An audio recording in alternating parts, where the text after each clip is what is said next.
তুমি কি মরবা না? তুমি কি কবরে যাইবা না বাপ? এই পৃথিবীর কত রাজা বাদশাহ কবরে চলে গেছে, তুমি কি কোনোদিন কবরস্থান দেখো নাই? তুমি কারো জানাজা পড়ো নাই? তুমি কি কোনো মানুষের লাশ দেখো নাই?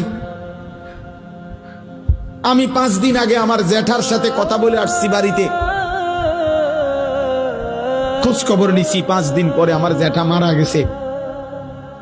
আমি জ্যাঠার দিকে তাকাইয়া বাড়িতে গিয়া দেখছি আমার এই সেই মানুষটা যার সাথে আমি কথা বলছি, উনি নাই, চুপ হয়ে গেছে, হাত নড়ে না, পাও নড়ে না।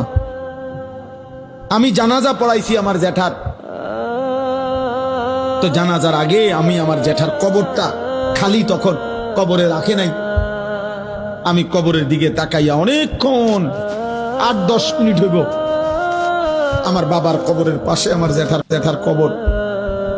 আমার আব্বা আগে ইন্তেকাল করছে। আমার জ্যাঠার কবরের দিকে তাকাইয়া অনেকক্ষণ খালি কবরের দিকে তাকাইয়া ছিলাম। তাকাইয়া আমার মনে হইল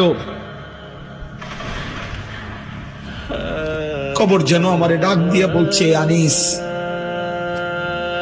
আমার কাছ থেকে 1 মুঠ মাটি দিছিলাম আমি তোমার জ্যাঠারে বানাইবার জন্য, আজ আমার মাটি আমি ফেরত নিলাম।